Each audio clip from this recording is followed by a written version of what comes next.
నేను అడుగుతా ఉన్నాను ఇదే చంద్రబాబు నాయుడును, ఇదే జగన్ ముఖ్యమంత్రిగా ఉంటే గత 5 సంవత్సరాల పాలన చూడండి. ప్రతి క్వార్టరు ఆ 3 నెలలు అయిపోయిన వెంటనే విద్యా దీవెన మరుసటి క్వార్టర్లో వచ్చేది. ఈరోజు జనవరి, ఫిబ్రవరి, మార్చి క్వార్టర్ విద్యా దీవెన పోయింది. ఏప్రిల్, మే, జూన్, ఇప్పుడు మళ్ళీ జూలైలో ఉన్నాం. 2 క్వార్టర్లు విద్యా దీవెన అనేది బకాయిలు. జగనే ఉండింటే విద్యా దీవెన అన్నది ప్రతి 3 నెలలకు ఒకసారి, 3 నెలలు అయిపోయిన వెంటనే జగన్ ఇచ్చేవాడు. తల్లులకు ఇచ్చేవాడు, పిల్లలకు మేలు చేసేవాడు. ప్రతి ఏప్రిల్లో జగనే ఉండింటే వసతి దీవెన ప్రతి ఏప్రిల్లో ఒక ఇన్స్టాల్మెంట్, వసతి దీవెనకు సంబంధించిన ఒక ఇన్స్టాల్మెంట్ ప్రతి తల్లి ఖాతాలోనూ పడి ఉండేది. జగనే ఉండింటే ఈ పాటికే రైతు భరోసా రైతన్నలకు వచ్చి ఉండేది.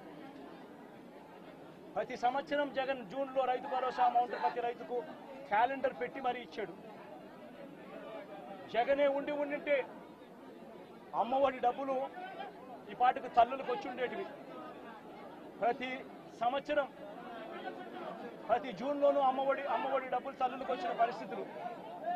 జగనే ఉండింటే ప్రతి ఏప్రిల్లో మహిళలకు సంబంధించి, అక్కచెల్లెమ్మలకు సంబంధించిన 0 వడ్డీ డబ్బు ఈ పాటికి వచ్చి ఉండేది. జగనే ఉండింటే మత్స్యకార భరోసా అన్నది ప్రతి ఏప్రిల్ 15 నుంచి జూన్ 15 మధ్యలో క్రమం తప్పకుండా జగన్ మత్స్యకారులకు తోడుగా ఉంటూ మత్స్యకార భరోసా ఇచ్చాడు.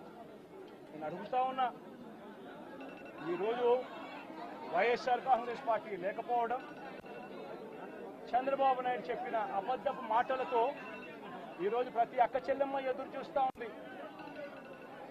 ఆ రోజు చంద్రబాబు నాయుడు అన్న మాట, జగన్ అయితే కేవలం 15,000 మాత్రమే ఇస్తాడు పిల్లల్ని బడికి పంపిస్తే, చంద్రబాబు నాయుడు అధికారంలోకి వస్తే 15,000